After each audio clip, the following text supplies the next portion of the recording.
Assalamualaikum warahmatullahi wabarakatuh. Yang terhormat Ibu Zamrud Merah dari MSI dan teman-teman semuanya. Kami dari kelompok 5 akan mempresentasikan bab 5 dan juga 6 mengenai pusat laba dan penentuan harga transfer. Sebelumnya izinkan kami untuk memperkenalkan anggota kelompok kami. Yang pertama saya sendiri, Anna Palihatun Nikma dengan NIM 2021-12043. Yang kedua Eta Nur Cahyanti dengan NIM 2021-12062. Yang ketiga Risma Arninda dengan NIM 2021-12077. Dan yang terakhir Safira Putri Dewanti dengan NIM 2021-12143. Di sini yang ada pokok pembahasan yang akan kami bahas itu ada 9.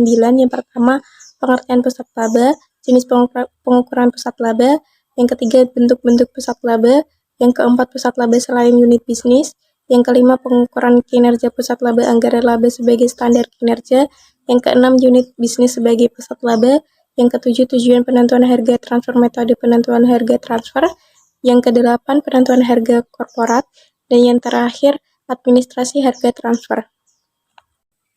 Materi yang pertama yaitu pengertian pusat laba. Pusat laba atau profit center merupakan pusat pertanggungjawaban yang memiliki kewenangan untuk mengendalikan biaya-biaya dan menghasilkan pendapatan tetapi tidak memiliki kewenangan untuk mengambil keputusan tentang investasi. Pusat laba hanya bertanggung jawab terhadap tingkat laba yang harus dicapai.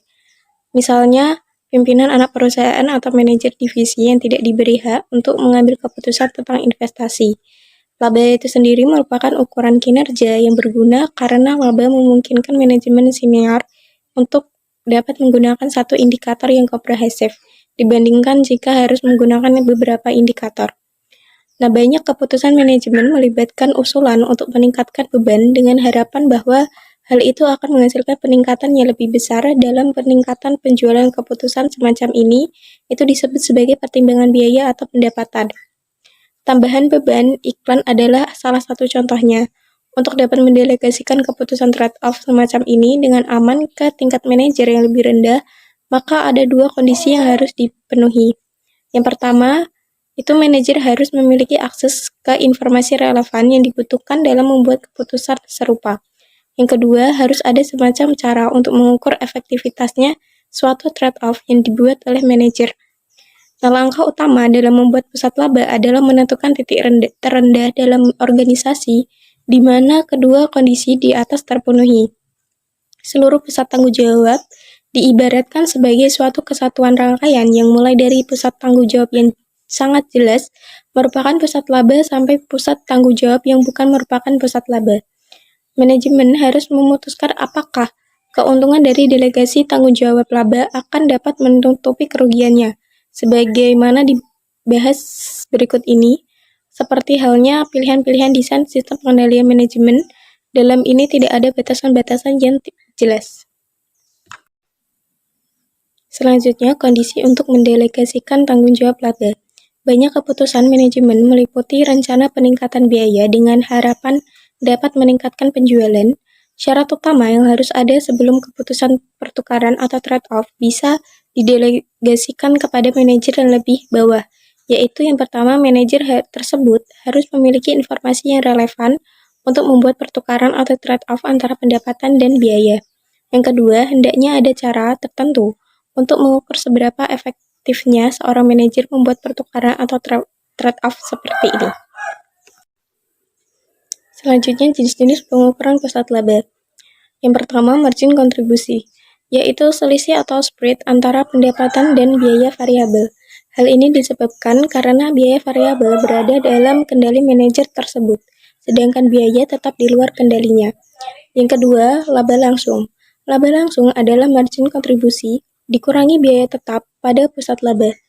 Hal ini merupakan gabungan seluruh pengeluaran pusat laba atau dapat ditelusuri langsung ke pusat laba. Oleh sebab itu, pengeluaran di kantor pusat tidak termasuk dalam perhitungan ini. Yang ketiga, laba yang dapat dikendalikan, yaitu laba langsung dikurangi beban biaya korporat yang dapat dikendalikan oleh manajer pusat laba.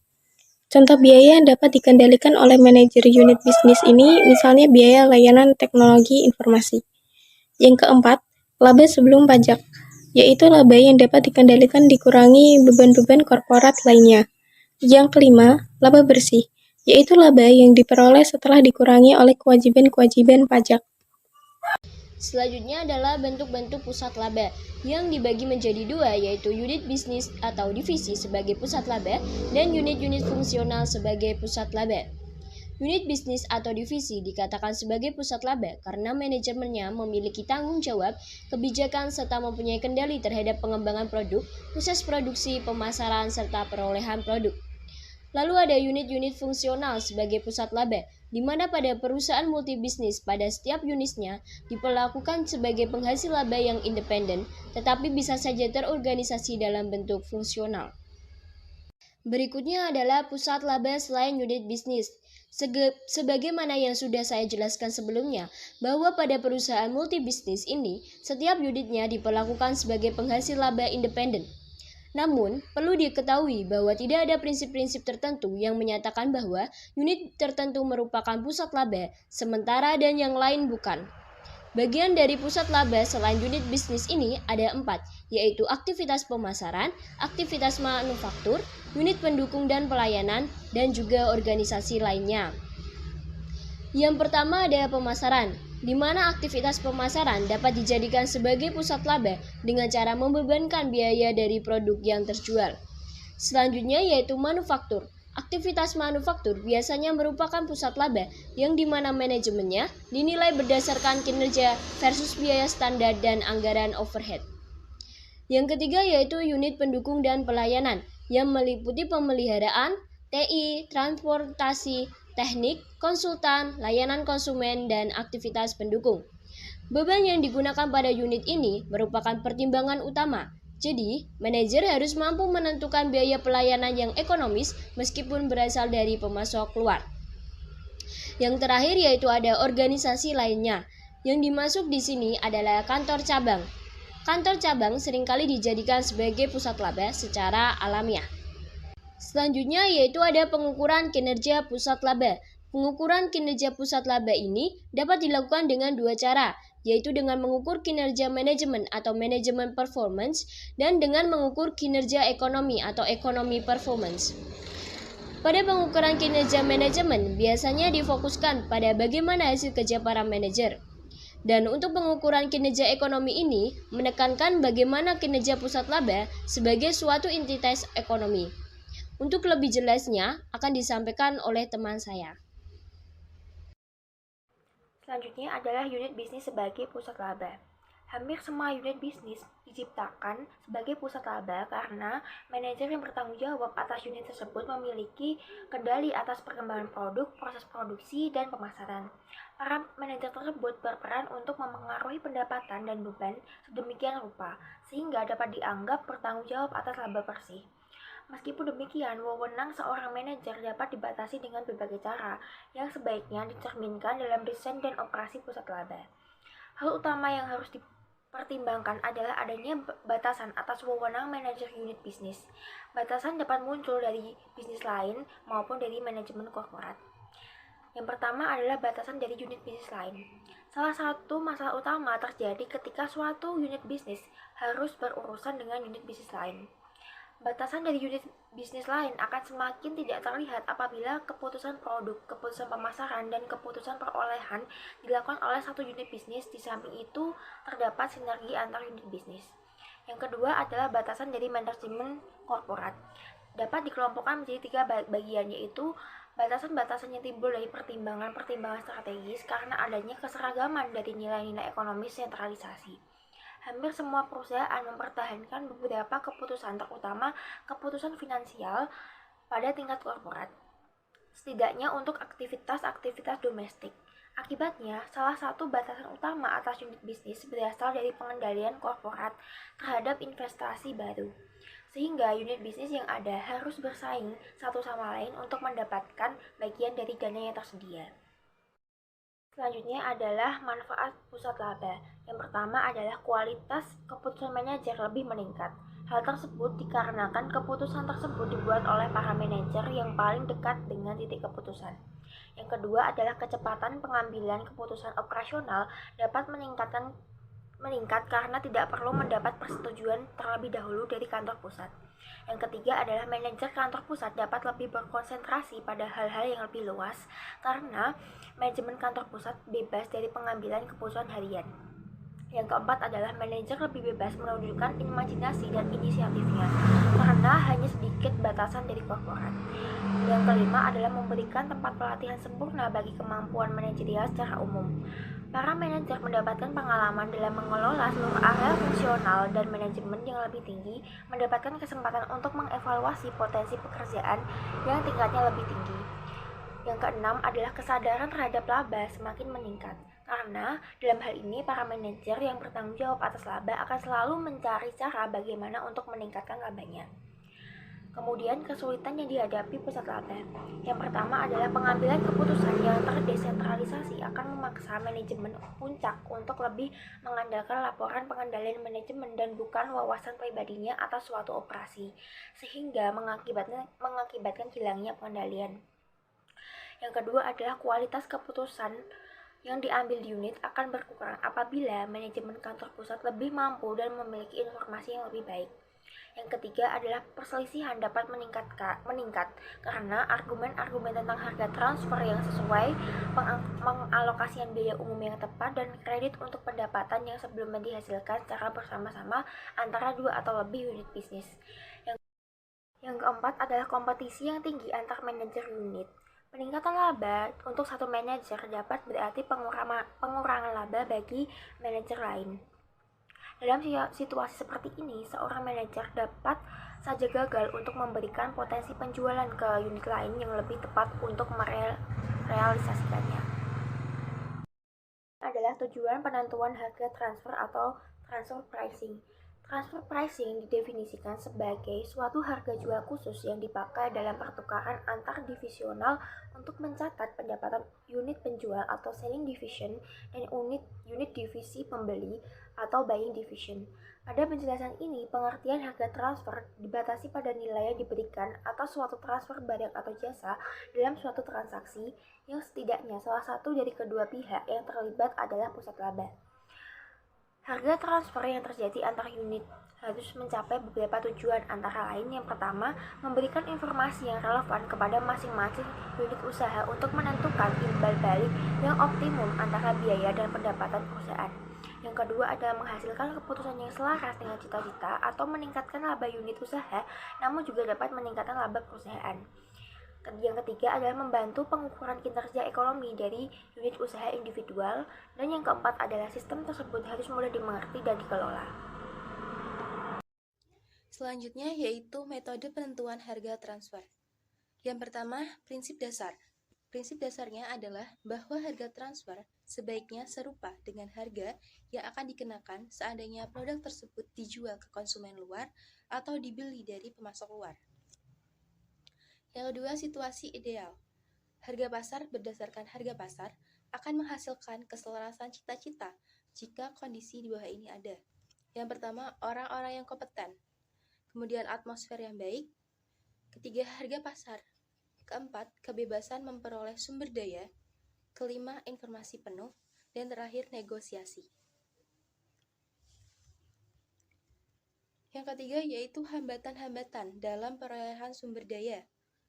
Hambatan yang pertama, pasar yang terbatas. Dalam banyak perusahaan, pasar bagian pusat laba penjual atau pembeli dapat saja sangat terbatas. Kemudian hambatan yang kedua yaitu kelebihan atau kekurangan kapasitas industri.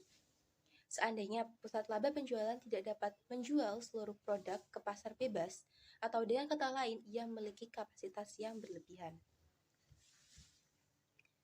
Yang keempat yaitu harga transfer berdasarkan biaya. Ada dua keputusan yang harus dibuat dalam sistem harga transfer berdasarkan biaya. Yang pertama yaitu dasar biaya. Basis umum adalah biaya standar. Biaya aktual tidak boleh digunakan karena faktor inefisiensi produk akan terlewatkan bagi pusat laba pembelian. Nah, jika biaya standar yang digunakan, maka dibutuhkan suatu insentif untuk menetapkan standar yang ketat dan meningkatkan standar tersebut. Keputusan yang kedua yaitu markup laba. Dalam menghitung markup laba juga terdapat dua keputusan. Yang pertama, apa basis markup laba tersebut, Dan yang kedua, tingkat laba yang diperbolehkan. Yang kelima yaitu biaya tetap dan laba hulu. Adapun metode-metode yang digunakan untuk mengatasi masalah-masalah tersebut adalah dengan cara yang pertama, persetujuan antar unit usaha, kedua, 2 langkah penentuan harga, 3, pembagian laba, dan yang terakhir yaitu 2 kelompok harga. Selanjutnya yaitu penentuan harga jasa korporat.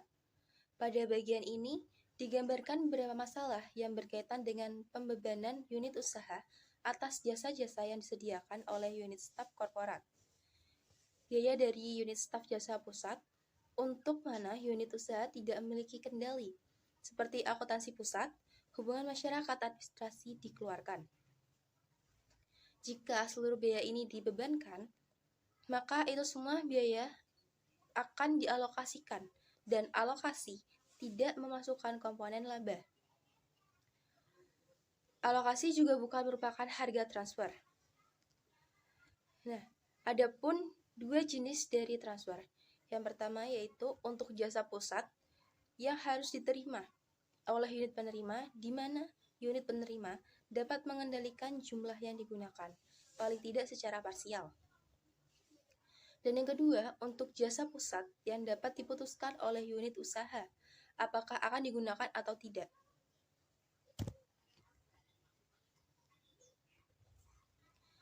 Pengendalian atas jumlah jasa.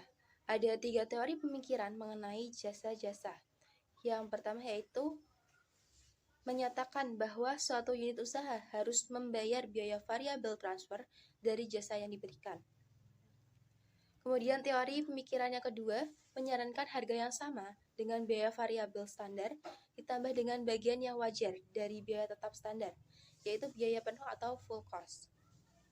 Kemudian teori pemikiran yang ketiga menyarankan harga yang sama dengan harga pasar atau biaya penuh standar, ditambah dengan margin labanya.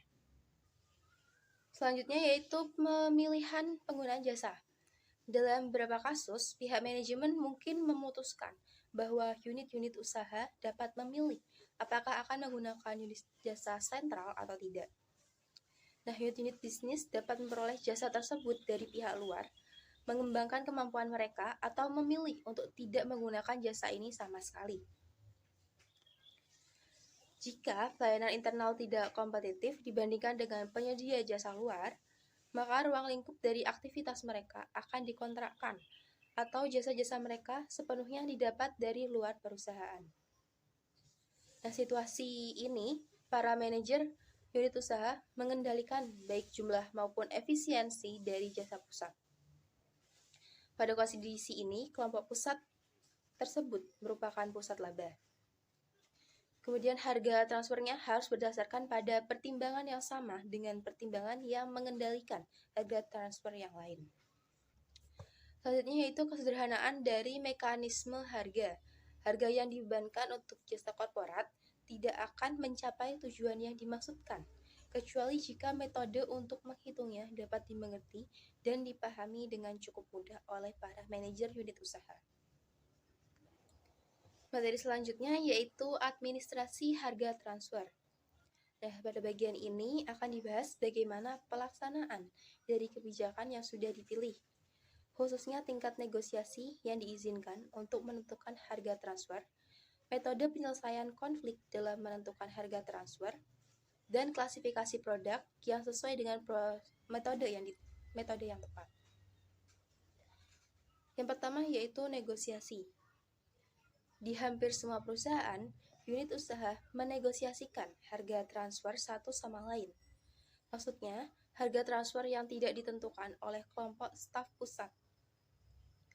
Alasan yang paling penting untuk hal ini adalah kepercayaan bahwa dengan menetapkan harga jual dan mencapai kesepakatan atas harga pembelian yang paling sesuai merupakan salah satu fungsi utama dari manajer lini.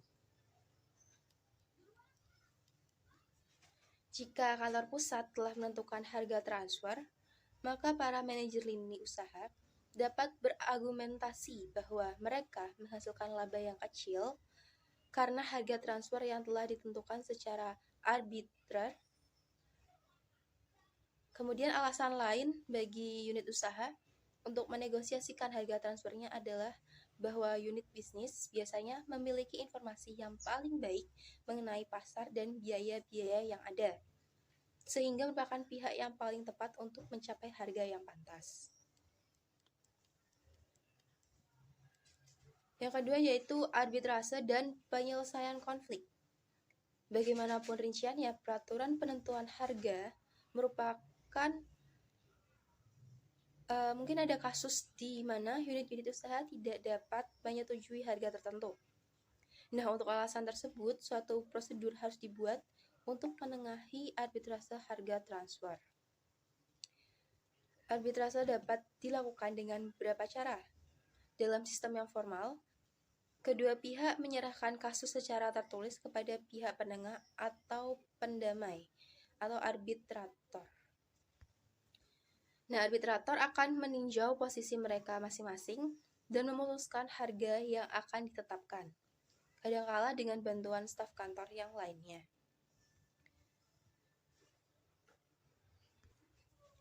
Selain tingkat formalitas arbitrase, jenis proses penyelesaian konflik yang digunakan juga mempengaruhi efektivitas suatu sistem harga transfer.